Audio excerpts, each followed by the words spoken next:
అందరికీ నమస్కారం అండి. నేను మీ ఉమామహేశ్వరిని. అందరూ ఎలా ఉన్నారండి? నేను బాగున్నాను. మీరందరూ కూడా బాగుండాలని ఆ భగవంతుని ప్రార్థిస్తున్నానండి. ఈరోజు చాలా సింపుల్‌గా, ఈజీగా అయిపోయే డైలీ వేర్ కర్రీ అనమాట. రోజు నాన్ వెజ్, చికెన్‌లు, మటన్‌లే కాకుండా ఈజీగా, సింపుల్‌గా అయిపోయే ఒక కర్రీ అండి.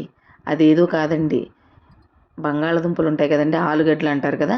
బంగాళాదుంప, ఎండి మెత్తళ్ళు, కోడిగుడ్లు కలిపి కర్రీ అండి. చాలా ఈజీగా, సింపుల్‌గా అయిపోతుందండి. చాలా బాగుంటుంది. మా వైపు వండుకుంటామండి కోనసీమలో. మీరు కూడా ఒకసారి తెలియని వారి కోసం ఈ వీడియో అండి చూడండి. వీటికి కావాల్సిన పదార్థాలు అరకిలో బంగాళాదుంపలండి, ఒక 4 ఎగ్స్, అలాగే ఎండి మెత్తళ్ళండి. చిన్నవన్నమాట. బాగా చిన్న సైజు ఎండి మెత్తళ్ళు. చూసారా నీట్‌గా క్లీన్ చేసి పెట్టుకున్నాను.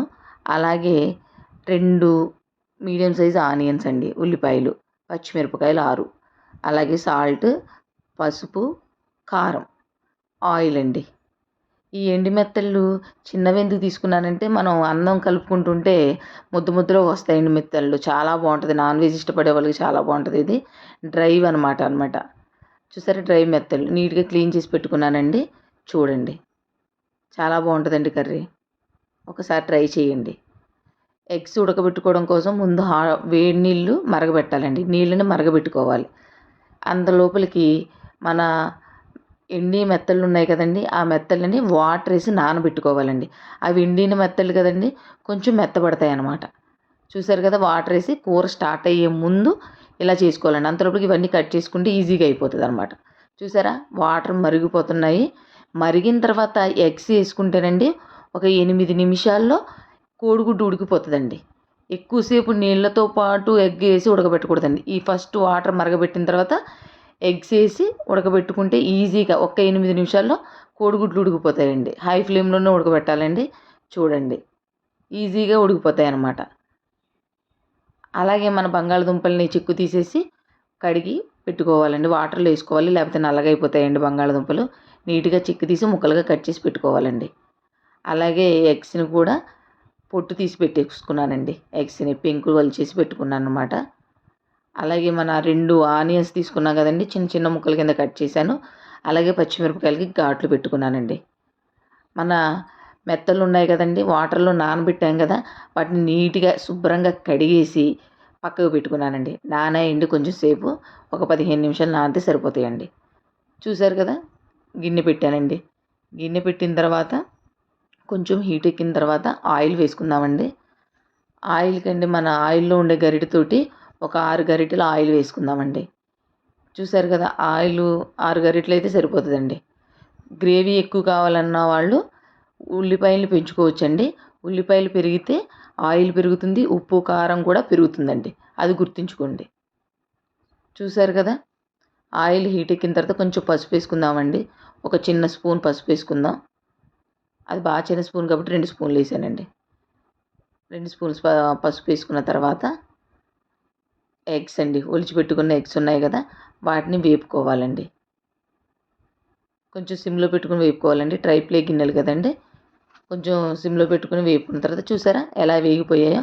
ఈ మాత్రం వేగాలండి. ఈ మాత్రం వేగిన తర్వాత తీసి పక్కన పెట్టుకుందామండి. ఎగ్స్ 4ని ఫస్ట్ వేపుకోవాలండి.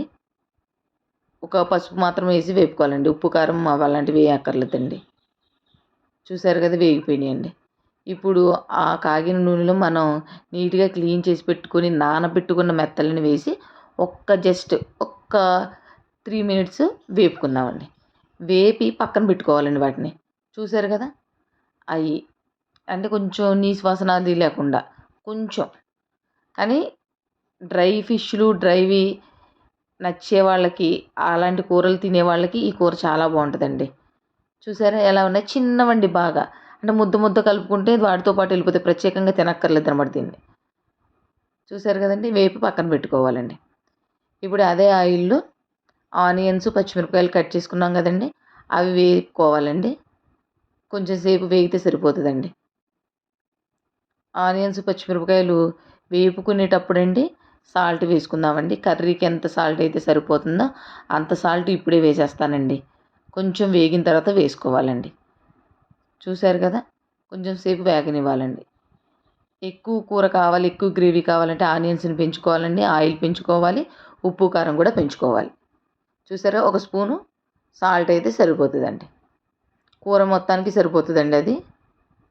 చూసారు కదా, ఉల్లిపాయలు పచ్చిమిరపకాయలు ఆయిల్లో వేగుతున్నాయండి. చూడండి, బాగా వేపుకోవక్కర్లేదండి, కొంచెం బ్రౌన్గా అయిపోతే సరిపోతుందండి. ఇప్పుడు మనం బంగాళదుంపలు కట్ చేసి పెట్టుకున్నాం కదండి, ఆలుగడ్డ, వాటిని ముక్కలుగా కట్ చేసి పెట్టుకున్న వాటిని వేసేద్దామండి. చూసారు కదా, అరకిలో బంగాళదుంపలండి వేసి కలిపేసుకొని ఒక్కసారి బాగా కలుపుకొని కొంచెం సేపు వేగనివ్వాలండి. ఫస్ట్ కలుపుకొని వేగనిచ్చిన తర్వాత హై ఫ్లేమ్లోనే, తర్వాత సిమ్లో పెట్టుకొని జస్ట్ ఒక 10 నిమిషాలు మూత పెట్టి ఉడకనిద్దామండి. ఎందుకంటే మగ్గాలండి. మగ్గిన తర్వాత అప్పుడు నెక్స్ట్ ప్రాసెస్లోకి వెళ్ళాలి. అంతేగాని వెంటనే దాన్ని కూరని నెక్స్ట్ ప్రాసెస్లోకి వెళ్ళిపోకూడదు. చూసారు కదా, ఇప్పుడు మూత పెట్టి ఉడకనిద్దామండి. మగ్గుతుంది అనమాట, సిమ్లో పెడితే కాస్త ముక్క మెత్తబడుతుంది అనమాట. చూసారు కదా, ముక్క మెత్తబడింది అనుకుని ఒక్కసారి చూడండి ఎలా ఉందో. ఇప్పుడు ఒకసారి కలుపుకోనండి, అదిగోండి కలుపుదాం. చూసారా, ఆయిల్ పైకి వచ్చేసింది అంటే కొంచెం ముక్క ఉడికిందనమాట అండి. మొత్తం ఉడకదండి, సగం ఉడుకుతుంది అనమాట. ఇప్పుడు కారం వేసుకుందామండి.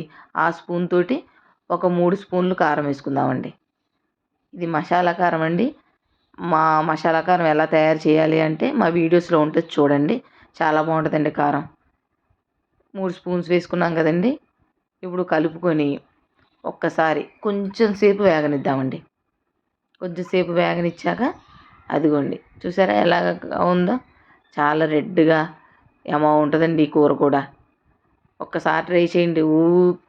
ఎప్పుడు చికెను మటన్ కాకుండా ఇలాంటి కూరలు కూడా వండుకోండి, చాలా బాగుంటుంది. ఇదిగోండి, మనం ఫ్రై చేసి పెట్టుకున్న ఎండు మెత్తలని వేసేద్దామండి. వేసేసి ఒక్కసారి కలుపుకుందామండి. ఇవి ఎండి వేసినప్పుడు అండి మసాలాలు అవి ఏమి వేయక్కర్లేదండి. ఆ ఎండి వాసన మనకి మంచి టేస్ట్ని ఇస్తుంది అనమాట. మసాలాలు వేస్తే అది మళ్ళీ డామినేట్ చేసేస్తుందండి. ఒక 300 ml వాటర్ వేసుకుందామండి. చూసారు కదా, వాటర్ వేసేసుకుందామండి. కొంచెం వేగిన తర్వాత అప్పుడు వాటర్ వేసుకోవాలండి. మెత్తళ్ళు వేసేసాము, ఆ తర్వాత వాటర్ వేసుకోవాలండి. వీటికి ఎటువంటి మసాలాలు అక్కర్లేదండి. ఇప్పుడు మనం ఫ్రై చేసి పెట్టుకున్న ఎగ్స్ ఉన్నాయి కదండి, వాటిని కూడా వేసేద్దామండి. చూసారు కదా, వేసేసామండి. ఇప్పుడు వీటన్నిటిని కలిపి ఉడకనివ్వాలండి. ఒక్కసారి కలుపుకొని ఉడకనిద్దామండి. చికెను, మటను, ఫిష్ అలాంటివి ఎప్పుడు వండుకుంటాం కదండి, అప్పుడప్పుడు ఇలాంటి కూరలు కూడా వండుకుంటే చాలా బాగుంటుందండి. ఈజీగా అయిపోతుంది. ఇంట్లో ఒక్కొక్కసారి అన్నీ ఉండవు కదండి.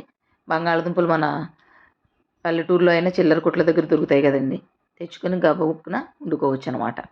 చాలా బాగుంటుందండి కూర. ఈ డ్రైవి సమ్మర్లో కొనుక్కొని స్టోర్ చేసుకోవచ్చండి. మూత పెట్టేసుకొని ఒక 10 నిమిషాలు ఉడకనిద్దామండి. చూసారా ఎలా ఉడికిందో, అదిగోండి దగ్గరికి అయిందండి. ఇంకొంచెం దగ్గరికి అయితే కూర అయిపోయినట్టేనండి. గ్రేవీగా కావాలంటే ఇప్పుడే ఆఫ్ చేసేసుకోవచ్చండి.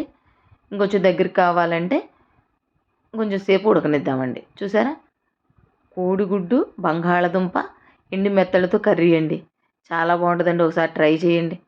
చూడండి, బంగాళదుంప ఉడికిందో లేదో మీకు చూపిస్తాను. అదిగోండి ఉడికిపోయింది బంగాళదుంప. చాలా చాలా బాగుంటుందండి. ఒకసారి ట్రై చేయండి ఈ కర్రీని కూడా. ఒకవేళ మా వీడియోస్ మీకు నచ్చితే మా ఛానల్ని సబ్స్క్రైబ్ చేయండి, లైక్ చేయండి, షేర్ చేయండి, కామెంట్ చేయండి. ఉంటానండి.